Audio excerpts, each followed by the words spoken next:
बड़े सामंती लोग घेरे हुए थे सभी पार्टियों को कि हमारी ही आबादी ज़्यादा है। बीजेपी के लोगों को हम बयान देख रहे हैं कि नहीं ये गलत सर्वे है।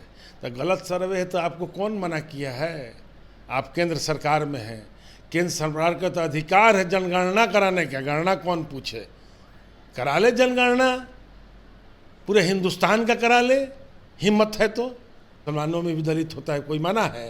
यही तो लड़ाई चल रही है कि जो कोई लड़ाई नहीं, उनको कोई माना है? बोलिए, आज तक आज़ादी के बाद से देश में प्रधानमंत्री भी बोलते हैं, तो कोई माना है मुसलमानों को? दलित किसी को कोई मानता है? ये मुसलमानों में कोई जात नहीं होता है। इस्लाम धर्म को जितने मानने वाले लोग होते हैं सब एक होते हैं। और एक जगह आप देखे होंगे कि उनका बैठने उठने का तरीका एक जैसा होता है। नमाज में सब में देखे होंगे, एक राजा का बेटा और एक सिपाही का बेटा भी एक लाइन में खड़ा होकर नमाज पढ़ता है। आप देखते होंगे कि रोज़ा के दिन में एक थाली में वो गरीब हो चाहे अमीर हो रोज़ा तोड़ता है। इसलिए मैं इसको नहीं मानता हूँ। पेशमाम मस्जिदों में अगर कोई पेशामात करता है, अगर किसी मुस्लिम में धोबी समाज का भी बेटा अगर तीसू पारा का जानकार है, तो उसको हम लोग, चाहे खान हो, चाहे शेख हो, चाहे कोई बिरादरी के लोग हों, वो लोग भी उनके पीछे खड़ा होकर नमाज पढ़ते हैं। इसका मतलब ये होता है कि इसमें जात पात नहीं है। प्रधानमंत्री तो डायरेक्ट कहा कि लालू यादव ने पाप कर दिया, यहाँ पे सिर्फ गरीब है, कोई उससे अलावा कोई पाप कर दिया कि आपका हिंदू मुसलमान की राजनीति खत्म कर दिया लालू यादव ने, नीतीश कुमार ने, इसलिए आप कह रहे हैं कि पाप कर दिया। बीजेपी को गाली देने के सिवा कुछ नहीं आता है। इस वक्त हमारे साथ बिहार राज्य अल्पसंख्यक आयोग के अध्यक्ष रियाजुल हक राजू साहब हैं। इनसे जानेंगे कि जो जातिगत जनगणना का रिपोर्ट आया है, इसको ये किस रूप में देख रहे हैं और इससे आयोग क्या तैयारी कर रही है इसको लेकर, क्योंकि अब स्पष्ट हो गया है कि मुसलमानों की आबादी, अल्पसंख्यकों की आबादी में मुस्लिम कितने हैं, अन्य सिख कितने हैं, बौद्ध कितने हैं, और इसको लेकर के क्या कुछ तैयारी है। सर, जातिगत जनगणना का रिपोर्ट आ गया है, आप लोगों को तब एक एक चीज़ पता चल गया, किस तरह से काम करना है? सबसे पहले मैं इसके लिए बधाई देता हूँ राष्ट्रीय जनता दल के राष्ट्रीय अध्यक्ष लालू यादव का और बिहार के मुख्यमंत्री नीतीश कुमार को, साथ ही साथ बिहार के डिप्टी सीएम तेजस्वी यादव को, कि इन लोगों ने पहल करके और ये जनगणना कराया। आईना की तरह साफ हो गया कि कौन जाति कितना परसेंट है। जो आज तक लोग दिग्भ्रमित किए हुए थे और कहते थे कि हमारी आबादी इतनी है, हमारी आबादी इतनी है, लेकिन सर्वे करा के हमारी सरकार ने, हमारे मुख्यमंत्री और डिप्टी सीएम तेजस्वी यादव ने ये साबित कर दिया कि नहीं, संख्या किसकी है, किसकी कितना है, इस बात पे पटल पर लाने की कोशिश किया। अब जब से ये आया है, बीजेपी की बेचैनी बढ़ी हुई है, रातों को नींद हराम है। आज देखे होंगे कि आज सुप्रीम कोर्ट में भी उन लोगों ने खिलाफ में गया था सरकार के, वहाँ भी सुप्रीम कोर्ट ने कहा कि नहीं, जो स्टेट चाहे कर सकता है। मैं इसके लिए अपने आयोग के तरफ से उन लोगों के नेताओं को स्वागत करता हूं जिन लोगों ने ऐसा कराया। एक आपत्तिजनक बयान बीजेपी नेता का आया, उन्होंने कहा कि अल्पसंख्यक जो है उनको दूसरा कोई काम नहीं था, आबादी बढ़ाने में ही लगे थे, इसलिए इनकी आबादी ज़्यादा बढ़ गई। बीजेपी को गाली देने के सिवा कुछ नहीं आता है। बीजेपी हिंदू मुसलमान, पाकिस्तान हिंदुस्तान, गाय और गोरी पे राजनीति करता है। उन लोगों के पास विकास का कोई फॉर्म नहीं है। उन लोगों ने 9 साल में क्या किया ये सामने कुछ नहीं आता है, ना बताते हैं। वो लोग चाहते हैं कि देश को किसी तरह बांट दें, लोगों को बांट दें, लेकिन हमारे गठबंधन के नेताओं ने, इंडिया गठबंधन के लोगों ने ये साफ कर दिया। आप कहते हैं कि बीजेपी के लोगों को हम बयान देख रहे हैं कि नहीं ये गलत सर्वे है। तो गलत सर्वे है तो आपको कौन मना किया है? आप केंद्र सरकार में हैं, केंद्र सरकार का तो अधिकार है जनगणना कराने का। गणना कौन पूछे? करा ले जनगणना, पूरे हिंदुस्तान का करा ले, हिम्मत है तो। वो नहीं कर सकते हैं, सिर्फ वो लोग बदनामी करते हैं, दूसरा कुछ नहीं। पिछड़ों की आबादी देख करके, दलितों की आबादी देख करके जो है अल्पसंख्यकों की आबादी देख कर घबराई हुई है केंद्र सरकार। अल्पसंख्यक में मुसलमानों में सबसे बड़ी जाति जो है शेख उभर के आई है।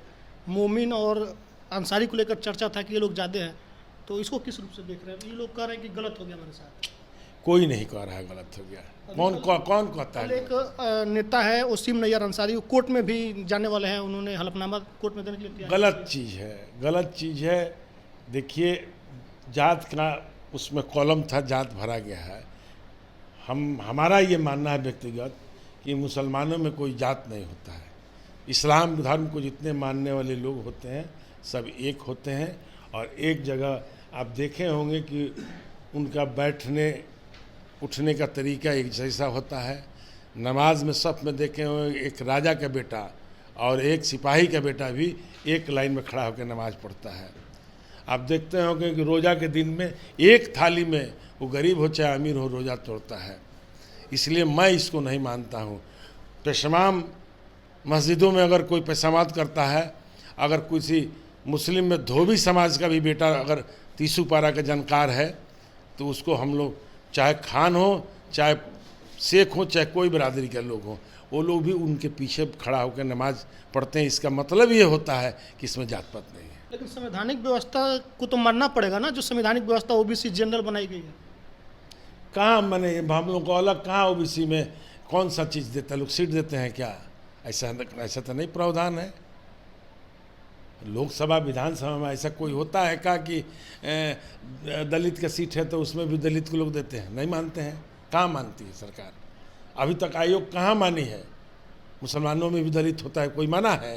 यही तो लड़ाई चल रही है कि जो कोई लड़ाई नहीं, उनको कोई माना है? बोलिए आज तक आज़ादी के बाद से देश में प्रधानमंत्री भी बोलते हैं, तो कोई माना है मुसलमानों को दलित किसी को कोई मानता है? इसलिए मैं भी व्यक्तिगत नहीं मानता हूं कि मुसलमानों में छोट बड़ कोई होता है, सब एक समान होता है। छुआछूत का तो हम बात ही नहीं कर रहे हैं। मतलब संवैधानिक व्यवस्था बनाया गया, शेख सैयद पठान जनरल में है, उसके अलावा जो भी है ओबीसी में है, तो उसको तो एक्सेप्ट करना पड़ेगा। मैं पहले ही माना हूँ, ठीक है कॉलम बनाया गया है सरकार की तरफ से, फिर मैं बधाई देता हूँ कि सर्वे अच्छा आया, लोगों का आँख खुला, बीजेपी की आँख बंद हो गया, ये घबरा गई है, दूसरा कुछ नहीं। हम लोगों में कहीं ये बंटवारा नहीं है। होगा कोई वैसा आदमी जो बोलता होगा, गलत बात है।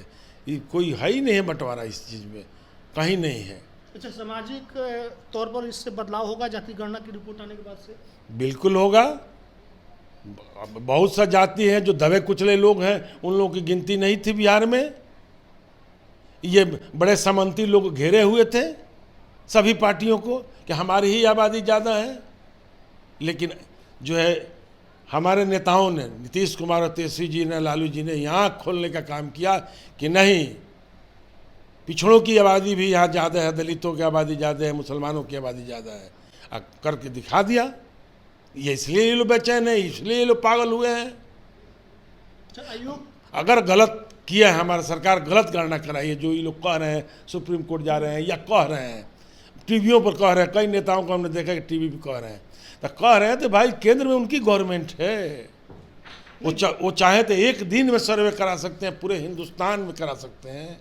हिम्मत है तो करा के दिखाएं। प्रधानमंत्री तो डायरेक्ट कहा कि लालू यादव ने पाप कर दिया, यहाँ पे सिर्फ गरीब है, कोई उससे अलावा कोई पाप कर दिया कि आपका हिंदू मुसलमान की राजनीति खत्म कर दिया लालू यादव ने, नीतीश कुमार ने, इसलिए आप कह रहे हैं कि पाप कर दिया।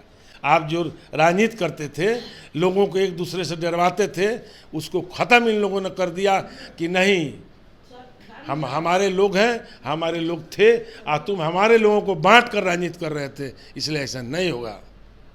चलिए, तो अब आखिरी सवाल आयोग से जुड़ा हुआ पूछ लेते हैं कि आयोग बहुत लंबे समय बाद गठन किया गया इसका, आप लोग किस तरह से काम कर रहे हैं, क्या रोड मैप तैयार हुआ?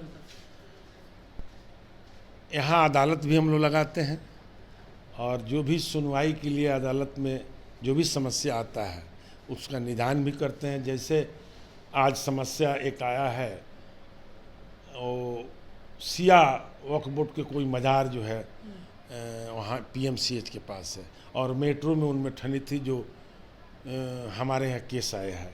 हम लोग आज आधे घंटे के बाद वहाँ भी विजिट करने जा रहे हैं।